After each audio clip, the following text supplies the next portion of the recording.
तो हम पढ़ेंगे कि सेल, एक सेल जो भी है वो सेल की हिस्ट्री क्या है, मतलब वो कहाँ से आई है, वो कहाँ पे बनी है, मतलब सेल की थ्योरी हुई, सेल की थ्योरी जो कि श्वान एंड शेल्डन ने दी है, और सेल की डिस्कवरी किसने की है, आपको तो पता ही है, वो रॉबर्ट हुक ने की है। ओके, तो हम सेल की थ्योरी मतलब सेल कैसी बनी है और सेल की डिस्कवरी, ओके, ये हम लोगों को देखना है।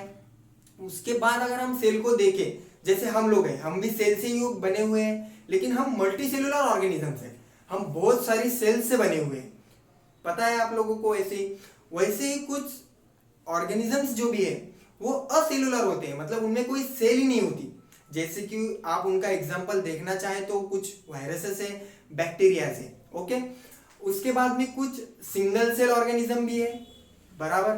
सिंगल सेल ऑर्गेनिज्म में कौन आएगा, यूग्लिना आएगा, उसके बाद में पैरामेशियम आएगा, उसके बाद में अमीबा आएगा, जो एक ही सेल पे अपना पूरा फंक्शन करते हैं। हम लोग तो मल्टी सेलुलर है, हम तो बहुत सारे सेल्स पे अपना फंक्शन करते हैं, अपनी बॉडी का रेगुलेशन, अपनी बॉडी का मेटाबॉलिज्म, ये जो भी फंक्शन हम लोग अपनी बॉडी में करते हैं, ये तो बहुत सारे सेल्स है जो अपनी बॉडी में काम करते हैं।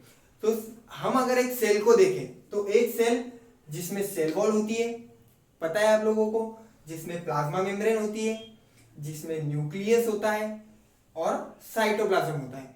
अगर हम सेल वॉल को देखें अगर हम सेल वॉल को देखें तो सेल वॉल सिर्फ प्लांट सेल में प्रेजेंट होती है, सेल वॉल एनिमल सेल में कभी नहीं होती। मतलब जो अगर आप लोग हमारी बॉडी की कोई सेल आइसोलेट करोगे, कोई पेट्री डिश में हमारी बॉडी की सेल आइसोलेट करोगे, तो उस सेल को आपको सेल वॉल नहीं दिखेगी। इसका मतलब क्या हुआ कि एनिमल सेल में सेल वॉल प्रेजेंट नहीं होती, और प्लांट सेल को अगर आप आइसोलेट करोगे तो उसमें आपको सेल वॉल दिखेगी। इसका मतलब प्लांट सेल में सेल वॉल होती है। तो इसका जो भी इफेक्ट है, इसका जो भी सबसे ज्यादा इफेक्ट गिरा है वो प्लांट सेल और एनिमल सेल की मोबिलिटी पर गिरा है। मोबिलिटी यानी क्या, मोबिलिटी यानी मूवमेंट, सेल की जो भी मूवमेंट होती है, पता है आप लोगों को। तो सेल वॉल का जो भी इफेक्ट गिरा है, तो ऐसा गिरा है कि प्लांट सेल जो भी है जिसके पास सेल वॉल प्रेजेंट है, तो वो मोबाइल नहीं है, वो मूवमेंट नहीं कर सकती, क्योंकि उसके पास सेल वॉल प्रेजेंट है। और उसका रीजन ये है कि सेल वॉल रिजिड होती है, मतलब थोड़ी जाड़ी होती है, रिजिड होती है, इसलिए वो मूवमेंट नहीं कर सकता।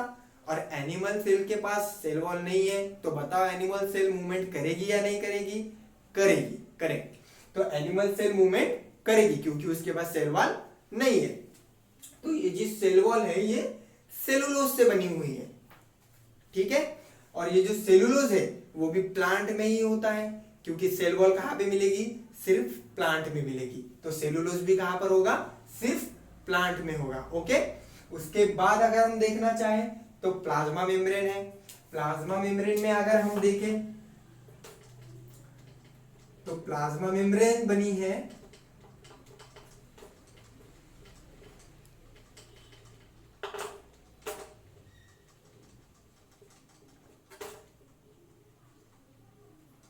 प्लाज्मा मेम्ब्रेन जो भी बनी है वो लिपिड्स, प्रोटीन्स एंड कार्बोहाइड्रेट से बनी है, ओके। जैसे कि cell wall composed of cellulose, वैसे ही plasma membrane is composed of, ये जो पीएम लिखा है मतलब क्लॉक वाला पीएम नहीं है ये जो क्लॉक वाला पीएम नहीं है, प्लाज्मा मेम्ब्रेन का पीएम है, ओके। वो इतना बड़ा ना लिखने से अच्छा मैंने शॉर्ट फॉर्म लिख दिया, ओके। तो plasma membrane is composed of lipids, proteins and carbohydrates. तो ये जो लिपिड्स है ये उसका स्ट्रक्चर में हेल्प करेगा, प्लाज्मा मेम्ब्रेन का स्ट्रक्चर जो भी बनाएगा वो लिपिड बनाएगा। प्रोटीन्स जो भी है उसके ट्रांसपोर्ट में हेल्प करेगा। तो प्रोटीन्स ट्रांसपोर्ट में हेल्प कैसे करते हैं, जैसे कि अगर कोई ग्लूकोज का मॉलिक्यूल सेल के बाहर घूम रहा है तो सेल का काम है उसको अपटेक करना, इनटेक करना, मतलब अंदर ले लेना ग्लूकोज के मॉलिक्यूल को। तो उसका काम कौन करेगा, प्रोटीन करेगा। सेल अपनी प्लाज्मा मेम्ब्रेन पे छोटा सा चैनल होता है, मतलब एक गेट जैसा, मतलब अगर हम घर में जाना है, हम लोगों को अगर हमारे घर में जाना है तो हमारे घर में क्या होता है, दरवाजा होता है, डोर होता है, उससे ही हम लोग घर पे, छत से तो हम अंदर नहीं आ सकते ना, डोर से ही आएंगे हम लोग अंदर। तो वैसे ही अगर ग्लूकोज के मॉलिक्यूल को सेल में आना है तो उसके लिए भी एक दरवाजा है, उसके लिए भी एक चैनल है, उसे हम कहेंगे ट्रांसपोर्टर, जो कि बनता है किससे?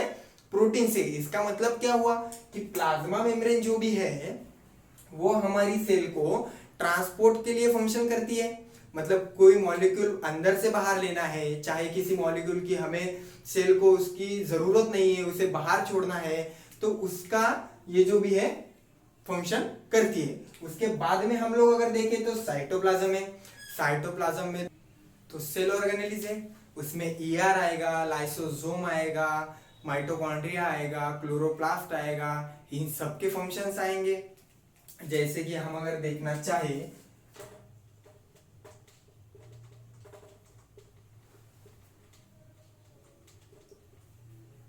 ईआर है, अभी इस ईआर का फंक्शन क्या है हमारी बॉडी में? तो ईआर प्रोटीन सिंथेसिस करवाता है,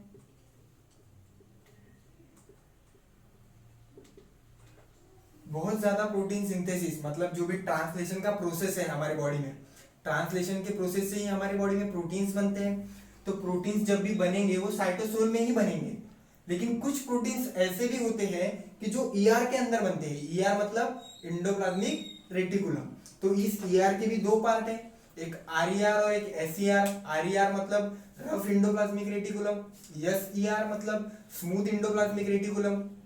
तो इस आरईआर में, रफ एंडोप्लाज्मिक रेटिकुलम में, ये जो भी प्रोटीन सिंथेसिस होता है, रफ एंडोप्लाज्मिक रेटिकुलम और स्मूथ एंडोप्लाज्मिक रेटिकुलम में कुछ ज्यादा डिफरेंस नहीं है। सिर्फ रफ एंडोप्लाज्मिक रेटिकुलम के ऊपर, मेम्ब्रेन के ऊपर राइबोसोम्स प्रेजेंट होते हैं और स्मूथ एंडोप्लाज्मिक रेटिकुलम के ऊपर राइबोसोम्स एब्सेंट होते हैं। और रफ एंडोप्लाज्मिक रेटिकुलम में प्रोटीन बनता है और स्मूथ एंडोप्लाज्मिक रेटिकुलम का फंक्शन लिपिड बायोसिंथेसिस में होता है। मतलब जिसके अंदर क्या बनेगा? लिपिड बनेगा। बायोसिंथेसिस मतलब अपन कुछ तो भी बना रहे हैं, ओके? तो उसके अंदर क्या बनेगा? लिपिड बनेगा। और रफ एंडोप्लाज्मिक रेटिकुलम के अंदर क्या बनेगा? प्रोटीन्स बनेंगे। अगर उसके बाद हम देखें तो इसमें हमने क्या बताया था? लाइसोसोम। लाइसोसोम में क्या होता है? तो लाइसोसोम में अगर हमारी बॉडी कोई फॉरेन मॉलिक्यूल को अपटेक करती है, अगर कोई फॉरेन मॉलिक्यूल हमारे बॉडी को इन्फेक्ट करेगा, जैसे कि कुछ एंटीजेंस होते हैं, बैक्टीरियाज होते हैं, वायरसेस होते हैं, तो वो अगर फॉरेन मॉलिक्यूल हमारी बॉडी के अंदर आएगा तो उसको डाइजेस्ट करने का काम, उसको डिग्रेड करने का काम, डाइजेस्ट करने का काम, मतलब उसको तोड़ देना है, क्योंकि वो हमारे बॉडी को इन्फेक्ट ना करे, तो उसका काम होता है लाइसोसोम का। लाइसोसोम में काफी सारे डाइजेस्टिव एंजाइम्स प्रेजेंट होते हैं, ओके? उसके बाद अगर हम देखें तो माइटोकॉन्ड्रिया है, जो कि आपको पता है कि वो हमारे बॉडी का पावर हाउस है। मतलब वो क्या बनाएगा? एनर्जी बनाएगा। पावर हाउस मतलब क्या? एनर्जी बनाएगा। एनर्जी वो एटीपी के फॉर्म में बनाता है। उसके बाद अगर हम देखें तो क्लोरोप्लास्ट है। क्लोरोप्लास्ट में क्या होता है?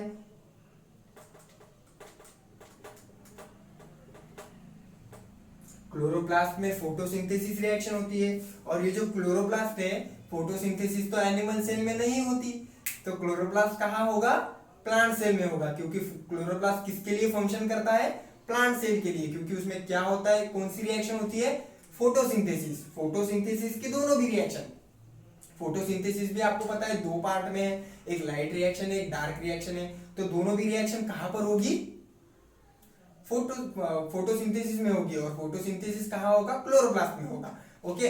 लाइट रिएक्शन में एनर्जी बनती है, लाइट रिएक्शन में एटीपी एनएडीपीएच बनता है, और डार्क रिएक्शन में उसे यूज किया जाता है। जो लाइट रिएक्शन में एटीपी एनएडीपीएच बना है उसको डार्क रिएक्शन क्या करता है? यूज करता है। उसके बाद अगर हम देखें तो ईआर हो गया, लाइसोसोम हो गया, क्लोरोप्लास्ट हो गया। उसके बाद में हमने क्या देखा? माइटोकॉन्ड्रिया देखा, सही है? उसके बाद साइटोसोल में और बहुत सारे सेल ऑर्गेनेलिस होती है, ओके? जैसे कि और हम अगर देखें तो गोल्गी बॉडी। तो गोल्जी का फंक्शन क्या है? गोल्जी क्या करता है? गोल्जी सिक्रेटरी वेसिकल्स बनाता है, जो वेसिकल को, मतलब उन वेसिकल में क्या पैक करता है? वो प्रोटीन्स और लिपिड्स को पैक करता है। मतलब अगर ईआर कोई प्रोटीन बनाएगा तो ईआर तो वैसे बहुत सारे प्रोटीन बनाता है, पर ईआर वो सारे प्रोटीन्स खुद ही यूटिलाइज तो नहीं कर सकता, खुद ही तो यूज नहीं कर सकता ना ईआर। बाकी लोगों को भी देना होता है, तो उनको देने का काम कौन करेगा? गोल्गी बॉडीज करेगा। गोल्गी बॉडीज क्या करता है?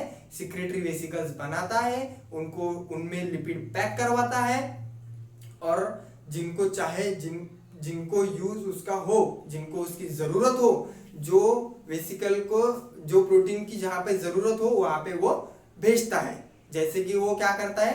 पोस्टमैन का काम करता है। पार्सल एक साइड से लेना है, दूसरी साइड पे देना है पार्सल, ठीक है। उसके बाद अगर हम देखें तो न्यूक्लियस है, अगर हम साइटोप्लाज्म में भी बहुत सारा है और हम लोग उसको भी पढ़ेंगे इन डिटेल में, ठीक है। उसके बाद में अगर हम न्यूक्लियस देखें तो न्यूक्लियस का सबसे जरूरी फंक्शन किसमें है? तो सेल डिवीजन में है, क्योंकि सेल जब डिवाइड होती है तो उसका जो सेल साइकिल का प्रोसेस है वो सारा कहाँ पे होता है? न्यूक्लियस में होता है। सेल साइकिल का सारा रेगुलेशंस न्यूक्लियस से होगा। न्यूक्लियस में क्रोमोसोम्स होंगे, क्रोमैटिड्स होंगे, जो कि दूसरी सेल बनाने में हेल्प करेगी। ये हो गया न्यूक्लियस। तो इस प्रकार ये जो सेल है वो पूरी सेल हम लोग इन डिटेल में पढ़ेंगे। हम लोग अभी सिर्फ इंट्रोडक्शन ही देख रहे हैं, बाकी तो कुछ हम लोगों ने देखा नहीं अभी तो ये जो सेल है ये हमने यूकैरियोटिक सेल देखी है। इसी प्रकार कुछ प्रोकैरियोटिक सेल्स भी होती है जो कि बैक्टीरिया वायरसेस में होती है। प्रोकैरियोटिक सेल में वेल डेवलप न्यूक्लियस नहीं होता, उनका जो न्यूक्लियस होता है उनमें इतना ज्यादा डेवलपिंग सिस्टम नहीं होता कि ईआर से प्रोटीन लो, जिसको चाहे उसको दो, गोल्जी से उसको ट्रांसफर करो, ये सारे कंपार्टमेंट्स उसमें प्रेजेंट नहीं होते। ओके, तो वो अनडेवलप न्यूक्लियस होता है किसमें?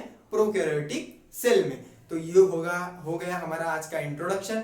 हम लोग इसको डिटेल में भी पढ़ाई करेंगे, इसकी पूरी डिटेल में इन डिटेल हम लोग पढ़ाई करेंगे। आप लोग टेंशन मत लो, ठीक है। Thank you.